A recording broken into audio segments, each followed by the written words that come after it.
Hello, welcome back to my channel, or welcome if you are new here. My name is Noelle, the 7 is my Enneagram type, and we're reading a bunch of Frankenstein stories. You already know if you made it this far.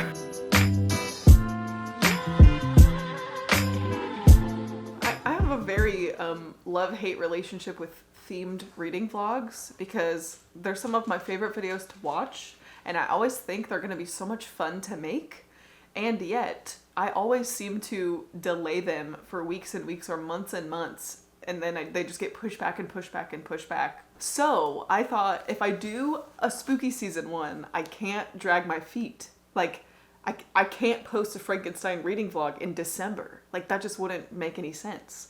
So I'm doing it now, and it's gonna happen, and I will hold myself to it because I know that, like, this is the atmosphere specifically right this moment. You know? So this is as much an exercise for me as I hope it is interesting, fun content for you. And I have 4 books with like Frankenstein, almost said Frankenstein vibes. One of them is literally Frankenstein. And I brought a 5th one, Cleopatra and Frankenstein, that I read earlier this year for my book club. Just because, you know, it fits the theme, and I didn't want it to feel left out. But the ones that I will be reading in this vlog, first off, I have actual Frankenstein, this source material, the original version. This is the Penguin Classics Deluxe edition that I found used, and I originally thought it was like a graphic novel adaptation because it has the comic front and back and side panels. Is very fun, but it is actually just simply Frankenstein. So this is perfect for me, and the marketing really got me because I've never bought a classic so fast in my damn life. But as much as I admire and respect Mary Shelley for the revolutionary writing that this was at the time, still is, I've never actually read it. So this is what kicked off the whole idea for this reading vlog is I want to read Frankenstein, and now I have a whole bunch of other Frankenstein-y spin-offs to go with it. So this will for sure be the first one I read. Like, I feel like it has to be that way. Then I also have Jeanette Winterson's Frankissstein, which I think is kind of a more literary, speculative, weird woo-woo version of Frankenstein, but I don't know how faithful of an adaptation it will be, or if it's just kind of thematically along the lines of Frankenstein, or what really goes down. The inside summary seems very vague and woo-woo on purpose, which I love that. So I'm just gonna go into it and be along for the adventure and see where it takes me, and I'm happy to not know really any specifics. Sometimes it's fun to just trust that it will deliver. Then, this just arrived today from Pango. The used copy of Angelika Frankenstein Makes Her Match, which just came out earlier this year. This is by Sally Thorne, the author of The Hating Game, which I loved, but that's like a contemporary romance. And this is like witchy romance, fantasy, sci-fi romance? I don't know. But it follows Angelika Frankenstein, who we learn is the younger sister of Victor Frankenstein, the scientist. And she decides that while her brother is messing around trying to create human beings, she's gonna try and create her dream man in the style of her brother, Victor Frankenstein. So I don't know. It sounds like it's gonna be a mess, but perfect to read in the season and with all of these other books. And if I'm being honest, this is what I'm most in the mood for right in this moment, but I refuse to read any of these others without first reading Frankenstein itself, you know? And then lastly, I also have Romantic Outlaws, The Extraordinary Lives of Mary Wollstonecraft and Mary Shelley by Charlotte Gordon. And this is a double biography of this mother-daughter women writer duo that both had very like hardcore metal badass lives. I want to know more about each of them, and it seems appropriate to toss this in when I'm reading a bunch of books inspired by Mary Shelley's legacy. The one thing is, though, that I also mentioned in my October TBR is that this book is huge. It's like the audiobook is 22 hours, which is longer than a bunch of like high fantasy books, and it's nonfiction. Like a whole chunk of the end of this book is just references and acknowledgments. It's very fine print. So if I don't finish this one, I'm gonna let that be okay. But I would like to read some of it so I can have a little bit of more context while I'm reading Frankenstein especially. So this I think I'm gonna read a little bit by bit. It looks like the chapters aren't too long, or the sections. Are they still called chapters if it's nonfiction? Why have I never thought about that before? Yeah, they're still called chapters. It looks like the chapters are only 10 or 20 pages, but there's 40 chapters. So if I read a couple chapters a day and stick to it, I think that'll be a lot less overwhelming than trying to just binge, 5-6 hours at a time per se. Because I have the audiobook too, so I'm gonna do a double whammy because I really enjoy annotating nonfiction.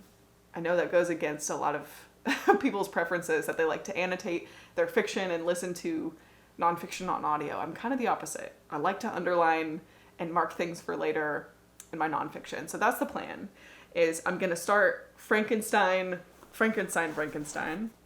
and also probably a few chapters of Romantic Outlaws. Once I get Frankenstein out of the way, I will tell you, obviously, all of my thoughts about it, and then we can go into the spin-offs. That's it. That's the vlog. Let's get to it.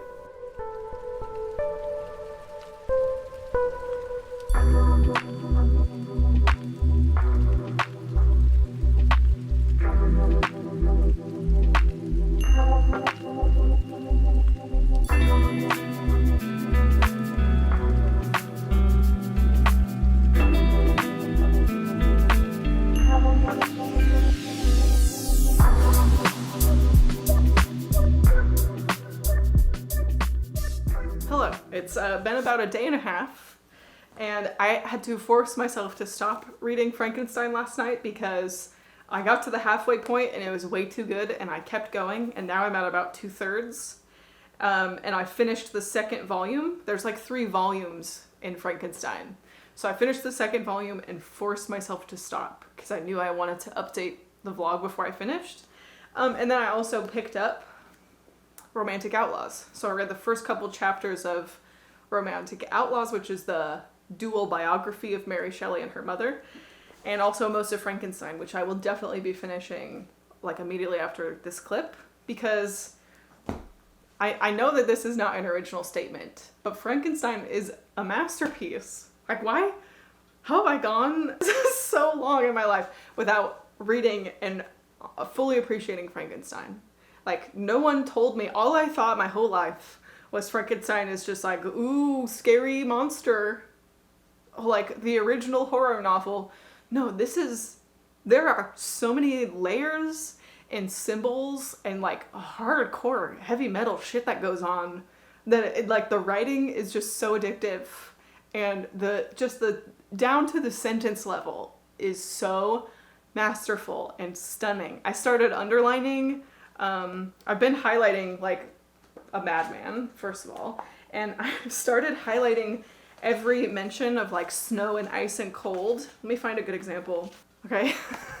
So here's an example of like little parts I've highlighted. Glacier, icy wall of the glacier, avalanche, ice, snowy mountaintop, summits of the mountains, summit of Montanvert, ever-moving glacier, winter avalanche, ravines of snow, summits, ice, glacier, iced, vast river of ice, icy and glittering peaks, crevices of ice, cold gale.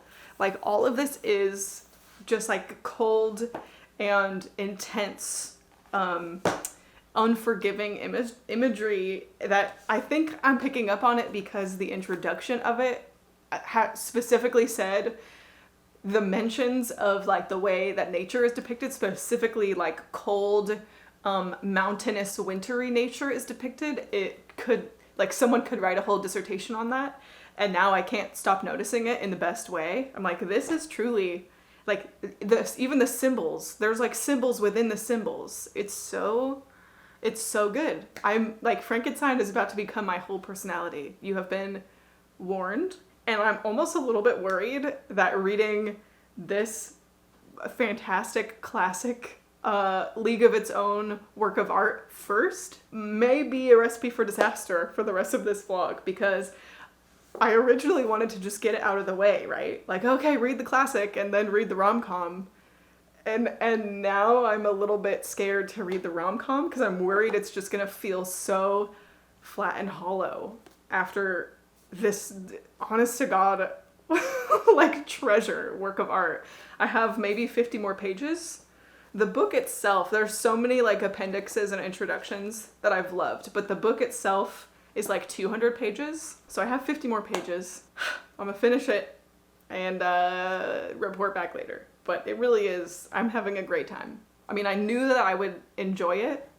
Like, I wanted to have read Frankenstein, but I didn't know that actually reading Frankenstein would be as fun as it is. You know, does that make sense? This is also great so far. It's just truly being overshadowed by the work itself. But I'm only a couple chapters in anyway, and I think I need to just go a little further before I have much to say.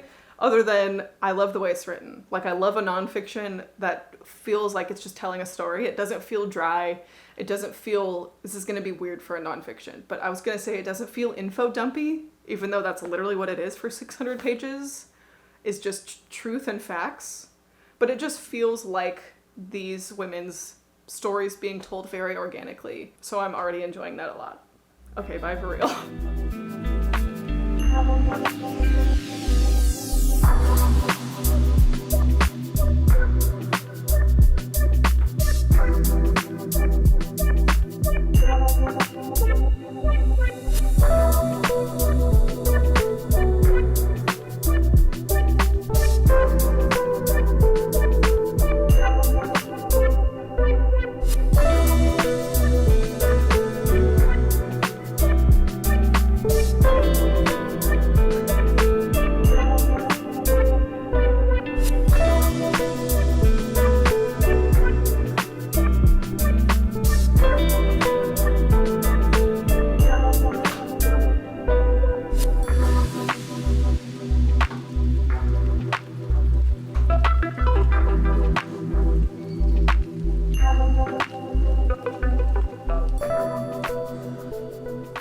Hello, good morning.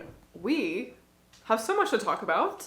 I finished Frankenstein last night, and I can't believe how much I loved it. I can believe it. I'm just truly astounded that this book now means so much to me, and I think is so special and masterful and genius, and I cannot believe that I hadn't spent much time thinking about it before, let alone reading it before. Like, this is in a league of its own. Not only is Mary Shelley the mother of sci-fi, but this is, it's like almost like Russian nesting dolls, because there's stories within stories within stories within stories, and it all, like, the story opens on this guy who's writing letters to his sister on a boat, who's on like an expedition to the North Pole, and you're like, what does this have to do with Frankenstein? And then within those letters is another story, and then there's another story, and then there's more and more and more. And then you get to the very core of it, and then one by one, piece by piece, it starts to go outward again, and you get the ending conclusion of all of those external layers. One could say like an onion, you know, onions have layers. This is back. I can't believe it. And I'm certainly not the first one to sing the praises of Mary Shelley and Frankenstein, but I am now squarely in the fan club. So get used to it. I'm probably not going to shut up about Frankenstein for a long time. I'm so glad that I finally read this. I'm so happy. Also, this morning with my coffee, I just read another 40 pages of Romantic Outlaws, which brings me to 111 out of 550. I think my goal, I mean, I would love to finish this in the vlog, but I would be happy with half. It's so good, but very long, and I'm reading it while also listening to the audiobook, which I did the exact same thing with Frankenstein. I listened to it and read it and highlighted, and that is just the best experience. It feels so immersive. I have been highlighting, I think I told you that I find so much joy in like highlighting my favorite parts of nonfiction, just like key lines and just incredible stranger than fiction moments, key facts, key people, key dates, like that. I usually will highlight nonfiction always and very rarely fiction, but I did with Frankenstein. I did highlight a lot. I think I showed you yesterday, but anyway, this is so good. I don't think I have read a detailed, faithful biography like this in so long. I read lots of memoirs, right? Like autobiographies and people telling certain stories or certain moments with a certain theme, but like just the proper story of someone's life, and in this case, like of mother-daughter's lives, is so different. Like it seems like it would be similar, but it is so different because start to finish and almost like detached, you could tell the emphasis is on here's the events that happened, and there's not necessarily like the emotions attached to someone telling their own story. Like we get a lot of excerpts from like letters and diaries and journals from both Marys and the other people in their lives, but for the most part it's just like, yep, and then in 1814 this happened, and then in 1789 this happened, and it's I feel like the way I'm describing this is not exciting, but this is so thrilling and exciting to see like back to back, because each chapter alternates between Mary Wollstonecraft and Mary Shelley. So each chapter you're going back and forth like 30 years.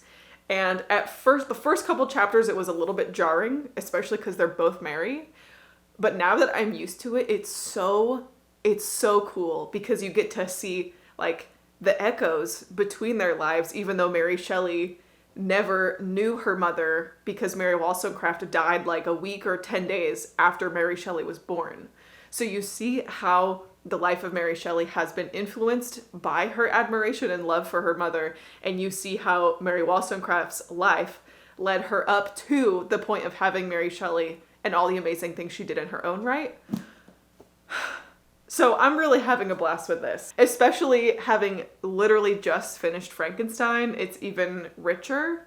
Like I just got to this part where we learn about the myth of Frankenstein Castle. Like it's when she runs away with, what's his face, with Percy Shelley. Mary like elopes and goes on this bizarre adventure with Percy Shelley, and they stumble across this castle. This is 1814. One day, early in September, when the barge had paused at Jernsheim, a few miles north of Mannheim, she and Shelley stole away from Jane and strolled past the gabled cottages, along the cobbled streets, and out into the surrounding countryside. In the distance, against the sky, they could make out the towers of a picturesque castle named Frankenstein. There was a disturbing legend associated with this castle, and in exchange for a few coins, a villager told them the story. A notorious alchemist named Conrad Dippel had been born there in 1673. Dippel was obsessed with finding a cure for death and conducted macabre experiments, digging up graves to steal body parts and grinding the bones into dust that he mixed with blood and administered to corpses in an attempt to bring them back to life. He died a failure, leaving the question unresolved. Is it possible to bring the dead back to life? I didn't know that Frankenstein was an actual castle and legend, ghost story. So that's the coolest fact that I have learned so far. Maybe as it directly relates to Frankenstein, but there are so many cool and interesting facts in here about these two women.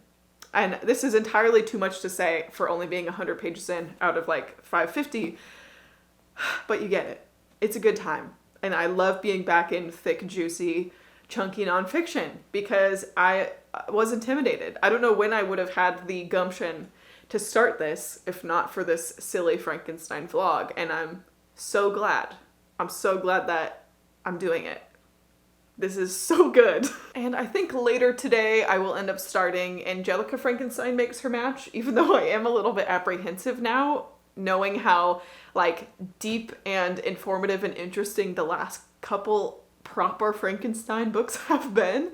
But I could use a good lighthearted rom-com right now as well. Like to break up kind of the density and information. I want something fun and easy.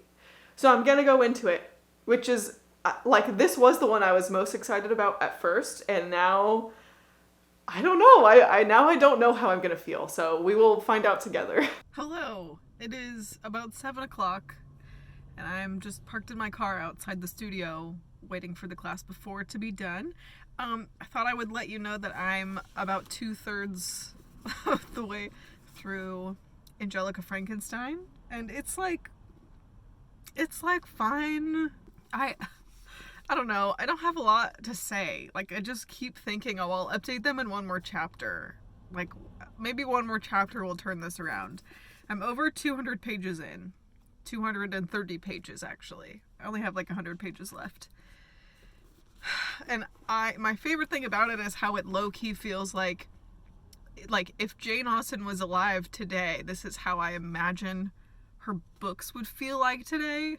Which is kind of odd because I'm also not loving it, but most of that, ironically, is the like mad scientist Frankenstein elements. Okay, because I think having just read the intense anguish and darkness of Frankenstein proper, seeing how they're like silly and cutesy and cheesy and fun in Angelika Frankenstein is just not really hitting the way that it is supposed to have an impact on me. So that is a bummer. I think if I just read it on its own, it would have been fun. It definitely is reading like Sally Thorne. The yearning is there. The banter is there. And especially because it's set in like 1814.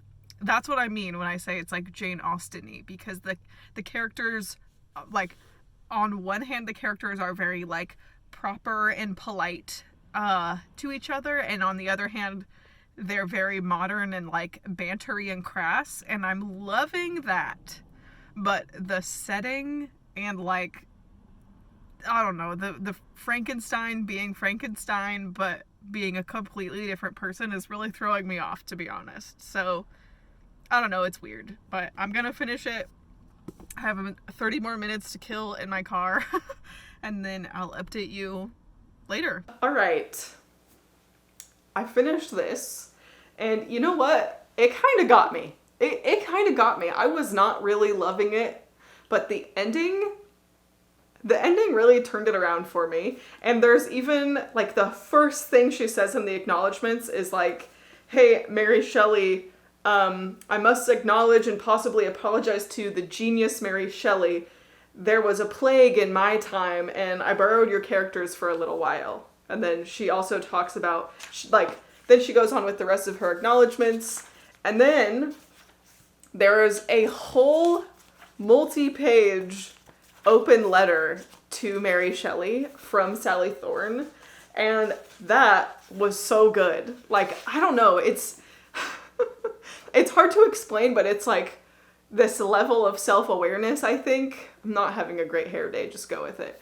This level of self-awareness of Sally Thorne to be like in her own words said, yeah, during the pandemic, during quarantine, I literally wrote Frankenstein fanfiction, and now it's a book, so that's pretty wild. Like, that is, she straight up refers to this as Frankenstein fanfiction, and that is, one, simply so funny, but two, I love that she uses those words verbatim in both her letter to Mary Shelley and her acknowledgements to say, like, look, I know it's silly, but I hope that, you know, it was fun and a fun way to use these characters and kind of explore some of the aspects. It's like, that is what fanfiction is taking established characters and just playing with them in a sandbox. And I think since I had read this immediately after Frankenstein, I was a little bit pretentious about it, you know, like, that's not how Victor Frankenstein would behave. He didn't have a sister. And as soon as I finished the book, the ending was great. And then I read the letter. It was like, you know what? Okay, I'm not going to be a princess about this. Like, this was funny. This was fun. I think I'm gonna settle on a 3 stars. It kind of went up and down for me. I didn't love the first half, the first 2/3. I thought it was a little bit campy, which is not a bad thing, just such a different vibe from where I have been in my reading this week. A little bit campy, a little bit silly, very, very sensationalized. A lot of the characters are not super likable, even pretty annoying, but they all have a pretty satisfying ending. I feel like everyone learned lessons. I don't know, it's fun. It's not a book that I would particularly like recommend with enthusiasm, but it is like a fun October cozy read. So am I happy I read it? I guess. Like, it was fun. It gave me a giggle, and I was up way too late finishing it. I really did. The last 50 pages or so, very well done. Very well done. So the last one on my list is Frankissstein, which is the kind of the wild card. I don't really know anything concrete about it. So this is the next project, and then of course I still have the rest of Romantic Outlaws. I don't think I've read actually anymore since I last talked to you about it. I think I'm still just 100 pages or so in. So this is my project for the next couple of days, and then we will talk soon. I'll try and update you when I'm halfway through Frankenstein. I think this is the shortest one on the list. It's like barely 300 pages. The font is very large. The audiobook is like, I think only like 6 hours. So this will probably go by quick, which will give me a little bit more time. Sorry about the rainbows. It's that time of day. It'll give me a little bit more time to catch up on the nonfiction. Hello. Wow. Where's my book? I am officially over halfway in Romantic Outlaws. What is this? 310 into Romantic Outlaws out of 547. That is a victory. I'm so happy that I read more than half of this in the span of this vlog, and it's so good.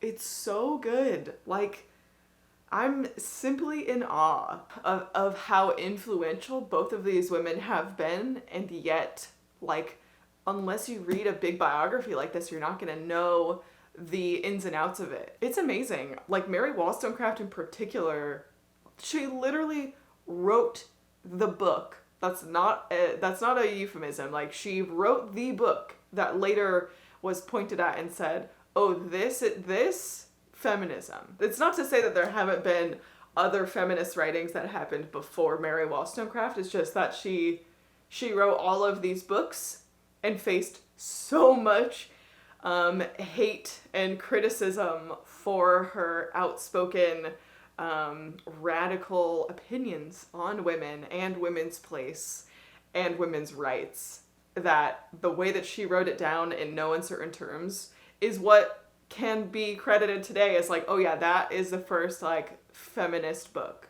What? Meanwhile, Mary Shelley just lived the most tragic and eventful life, and you can directly see how it influenced Frankenstein, even though a lot of what happened to her happened after the first publication of Frankenstein, but the author is like, you could tell, I mean, decades later, she goes back and revises so much of Frankenstein after all of these things have happened. It's so interesting. I can't quite fully explain how much this book is making an impact on me, and even though I'm not finishing it in this vlog, I will be finishing it in Nonfiction November 1000%. So look out for this in my November wrap up. But oh my god, I'm so happy that I finally took a bite out of this, because this is a new favorite nonfiction.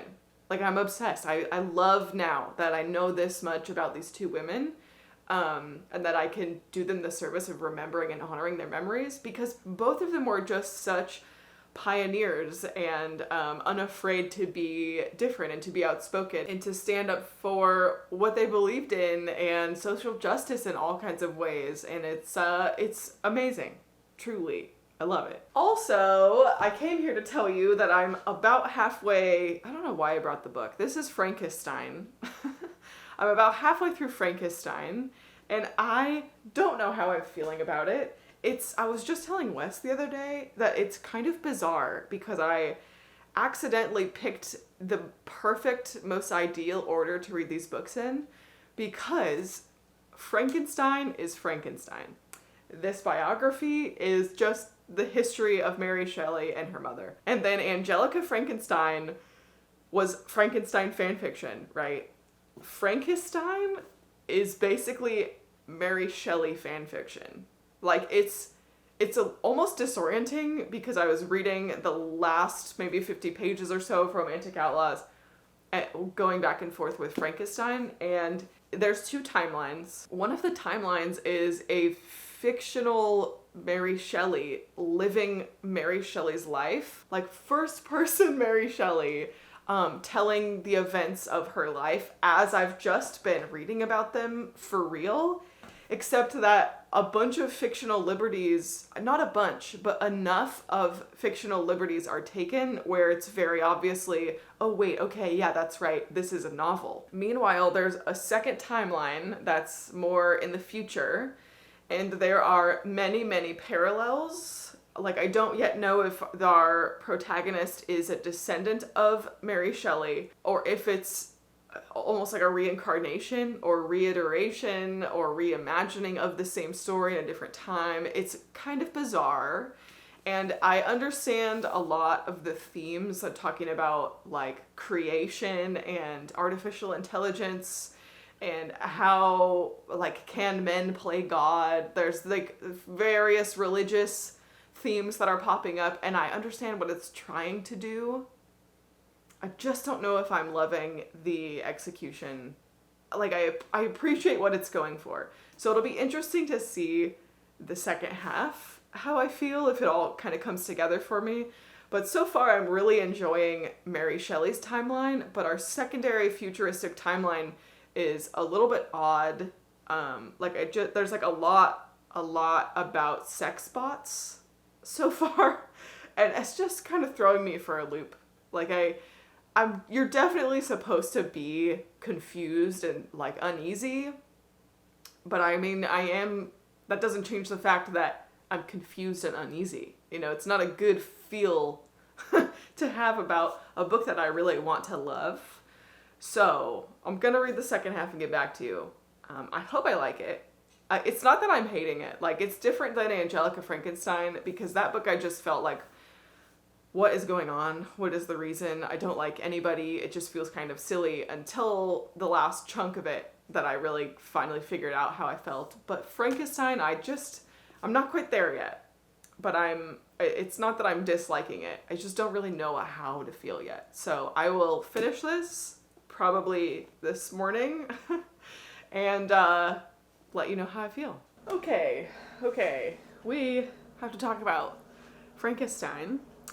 It's been over a week since I finished it, honestly. I accidentally just took like a week or so break from reading or filming or doing anything. So let me dust it off. I told you before that I wasn't sure how I felt about it, even though I could appreciate like the retelling, the themes that it was trying to go for, and that's exactly still how I feel having finished it. I think I'm also giving this 3 stars because it was just very unsettling, and I think it was too short to really attack the things that it was going for with the double timelines and the twists that happened after we last spoke that obviously I won't spoil, but there's a lot that you're supposed to just go into completely clueless, and I did like that that's how I read it, knowing absolutely nothing.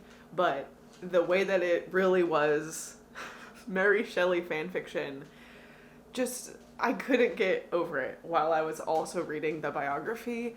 The end of this book kind of put things in perspective, like made things make sense, but I just don't know if this is my favorite way to kind of repackage like the themes and discussions in Frankenstein. Like, I would rather just read Frankenstein again and like study Frankenstein itself a little more deeply.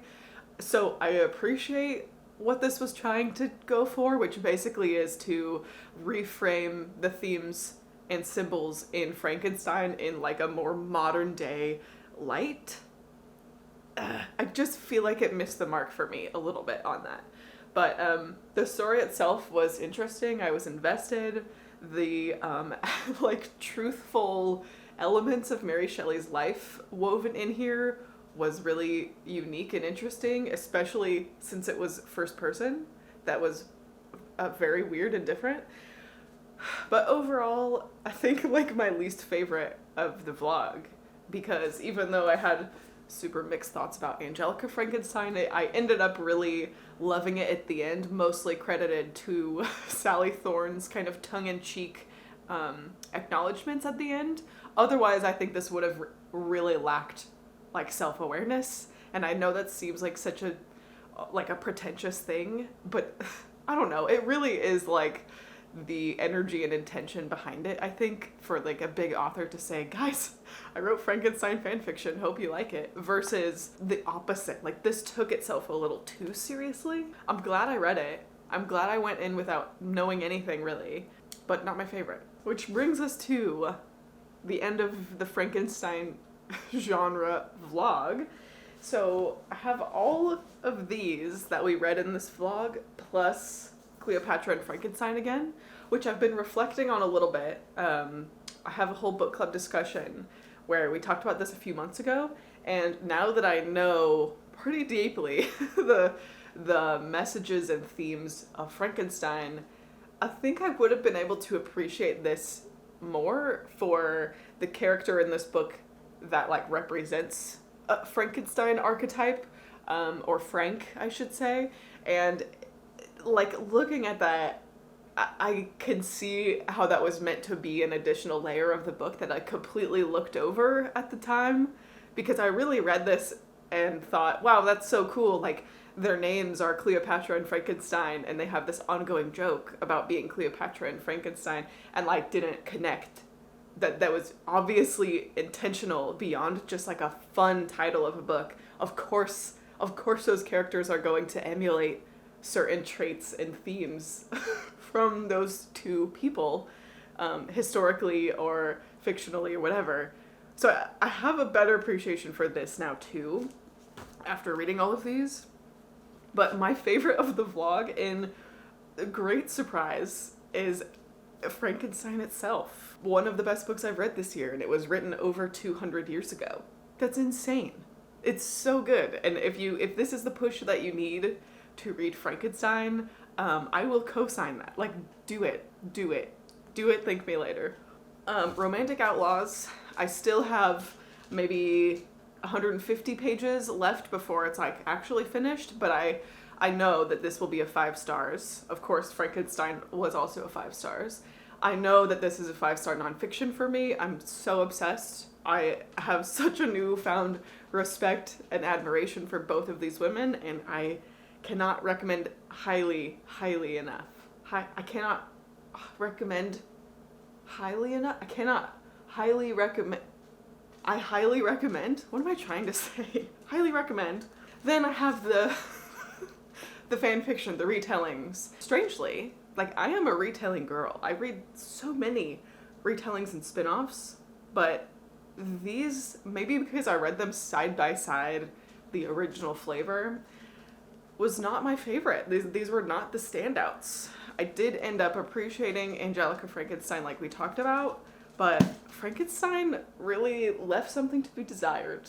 I don't know, I mean, I think they're worth reading. I don't think either of them are bad books by any means. The source material really outshines all of the above, which I don't think is true for all retellings. Like, there are so many boring, bland, vanilla stories that have really bright and exciting and different retellings to them now. But Frankenstein, like, maybe just because I haven't seen Frankenstein overdone and overdone and overdone, but this still, like, is unbeatable. Until I find the Frankenstein quote-unquote retelling, that outshines the source material, I don't know. But for me, this was the star of the show. So that is Frankenstein the genre, the reading vlog.